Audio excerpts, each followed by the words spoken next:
Hello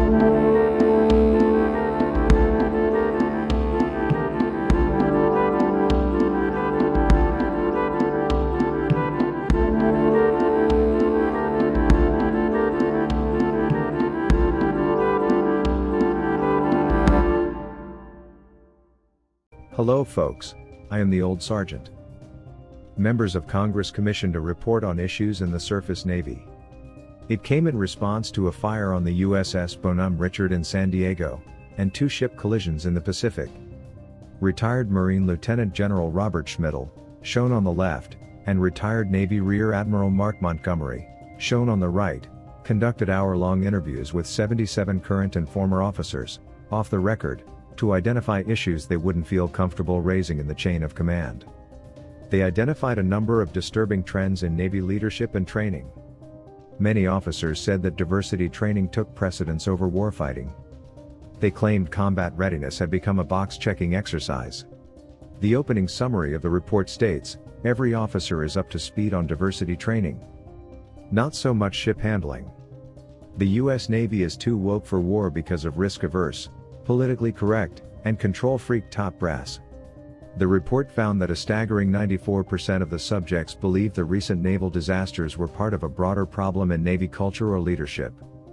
The report focused on issues within the Navy's surface warfare forces, as opposed to submarine and aviation, and suggested that issues in the surface fleet could be unique due to better funding and training for submarine and aviation units. One of the key issues raised by the officers interviewed for the report was a concern that Navy leaders spend more time focusing on diversity training than on developing warfighting capacity and key operational skills. One recently retired senior enlisted leader said, "I guarantee you every unit in the Navy is up to speed on their diversity training. I'm sorry that I can't say the same of their ship handling training. Sometimes I think we care more about whether we have enough diversity officers than if we'll survive a fight with the Chinese Navy," lamented one lieutenant currently on active duty. "It's criminal. They think my only value is as a black woman. But you cut our ship open with a missile and we'll all bleed the same color," she added. One recent destroyer captain said, "Where someone puts their time shows what their priorities are.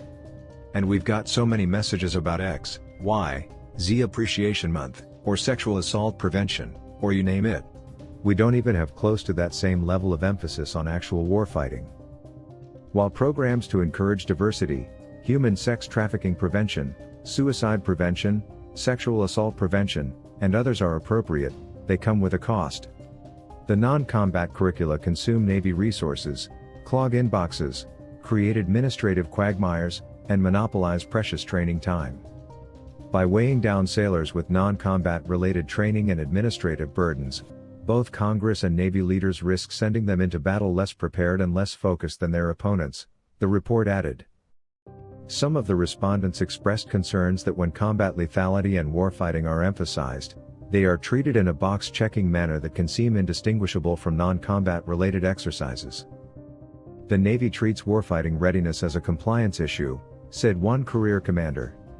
"You might even use the term compliance-centered warfare as opposed to adversary-centered warfare or warfighter-centered warfare." One junior surface warfare officer, still on active duty, confessed, "I don't think that the surface community see themselves as people who are engaged in a fight." Another issue identified in the report condemns is the Navy's paralyzing zero-defect mentality. This is the overly timid practice of treating certain errors with career termination and offering no opportunity for recovery. Former Secretary of the Navy John Lehman made the startling claim that of the 4 key admirals who led the Navy to victory in World War II, none would make the rank of captain in today's fleet. "Nimitz put his first command on the rocks," Lehman said. "And Halsey was constantly getting into trouble for bending the rules or drinking too much. Ernie King was a womanizer and a heavy drinker. Admiral Leahy may be the only one that might have made it through, but he had quite a few blots on his record as well," said Lehman. But in each case, there was a critical mass of leadership in the Navy that recognized that these were very, very promising junior officers, he said of the World War II admirals. And so, while they were punished for mistakes, they were kept in a career path. That's not the case today. It's just not done because it's too dangerous for anybody that tries to help someone who has made a mistake, he added. Officers interviewed for the report echoed layman's concerns that the practice of firing commanders for the smallest mistakes was a drag on retention, morale, and lethality. Commanders can no longer take risks in a way that they can have small failures, learn, and move forward, said one sailor. Failures are terminal to people's careers. These are guys that are totally zero risk, one former Deputy Assistant Secretary of Defense who served as a surface warfare officer said of the surface warfare community. Because they're like, hey, I'm going to be the commanding officer for 15 months, why try to get to the battle? Why try to do really important boardings in the Middle East? I'm just going to make sure I'm talking to the Admiral over the VTC, video teleconference, and make sure that he's for it? And I just found that to be really sad. The report argues that the independence of command has been eroded and commanding officers fear risk due to its adverse impact upon their careers. The general unwillingness to rehabilitate one-off mistakes, the disinclination to weigh errors against the totality of a naval career, and the practice of discipline by paperwork, were broadly understood to be a drain on the Navy's retention efforts, the report stated. Another issue identified is that Navy leadership are paranoid about any negative press and counter-reporters. There is a perceived fear among Navy leaders of any negative news articles. Admirals are supposed to lead us into battle, but they hide in foxholes at the first sight of military.com and the Military Times, said one intelligence officer. The reporters are in charge, not us. COs would be quite risk-adverse, one officer said. They would have their senior department heads manning a lot of watches, especially on the bridge and things like that to make sure that nothing went wrong, because nobody wanted to end up in the media, and nobody wanted to end up on the cover of Navy Times. Interviewees described an undercurrent of fear that gripped the surface fleet, with commanders unwilling to delegate and senior ranks quick to hand down punishments in response to media pressure.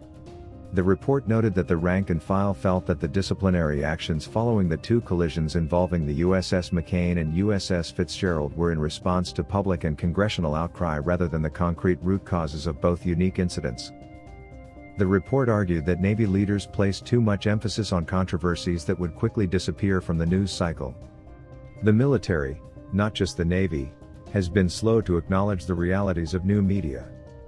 Commanders do not appear to understand that stories come in a flash and disappear just as quickly, the authors wrote. Many news outlets, including defense news outlets, have shifted to tabloid models where stories are sensationalized and short-lived. The Navy has forgotten how to differentiate between stories that are ignorable and stories that demand corrective measures, it continued. The report cites underinvestment in officer training and poorly resourced ship maintenance program. Two related issues raised by the report are poorly funded and constantly shifting officer training programs, and under-resourced ship maintenance. At one point, the Navy even handed officers 23 compact discs with reading material for surface warfare wardroom training, replacing a 5-month course at the Surface Warfare Officer School Division Officers Course in Rhode Island. We gave ensigns boxes of CDs and told them to train themselves between watches, and that was a colossal failure, one officer recalled. One respondent recalled that he had informed his admiral, "I've got people that I know for certain are not proficient in watch standing. And you know what they told me? Qualify them anyway." Meanwhile, steaming days were cut down as another way to cut costs, resulting in underway training periods that became a series of back-to-back events that exist only to check the box and not really learn anything, one respondent said. The report also slammed the inability or unwillingness of the Navy to properly fund the planning, conduct, and execution of the surface ship maintenance program. Finally, the report suggests the Navy is ill-prepared for major conflict with China. The report suggested that since the end of the Cold War, the lack of a major adversary had caused the attention of Navy leaders to drift away from military readiness. But it pointed out that China has been aggressively expanding its Navy, and noted that the U.S. Navy has not zeroed in its focus on understanding China's forces the way they were trained on every class of Soviet ship and missile. What are the things the Chinese are concerned about? What are the things the Iranians are concerned about? The intel folks know that. But like there's no general education about, what are the wars we could fight, and how do we understand the context of these so we get in combat, one respondent said. We can have both the cultural and political understanding as well as the warfighting implications. And to me, if we're focused on the frontline warfighting, We should know the worst we're going into and what the greater context is. There's none of that right now. The report concluded, a major peer-level conflict in the 21st century will likely play out largely in the naval theaters of operations, unlike the surface Navy's last major war, which concluded 76 years ago. Such a conflict will likely proceed swiftly and not permit significant time for organizational learning once it is underway.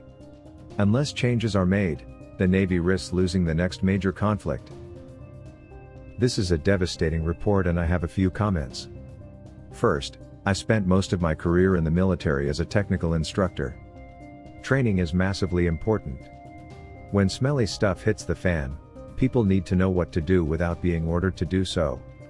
They just know and will perform duties and be able to make decisions at the lowest level.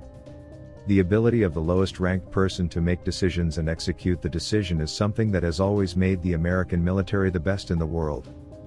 While our enemies wait for approval or orders from above, Americans are already on the attack. Secondly, most people have heard the phrase "get woke, go broke." While usually applied to businesses, it is also applicable to the military. There are many reasons for problems in the readiness of the U.S. military. But the major one is woke Joint Chiefs Chairman General Mark Milley. He didn't serve President Trump well and he continues to not serve the country well as he has installed critical race theory which will destroy unit cohesion and military camaraderie. How do warriors come together when whites are called oppressors and blacks are considered oppressed? We need to get a new chairman of the Joint Chiefs. But where do we find a war-fighting general? Obama removed the war-fighting flag officers and replaced them with officers aligned to his ideology. One of President Trump's mistakes was to trust the generals. They were against him and even lied to him about troop withdrawals he had ordered. I hope we find the officer that places their oath to the Constitution, and their responsibility to the American warriors, higher than ideology. I am the old sergeant. Stay informed, prepared, active, prayerful, and as always, stay vigilant.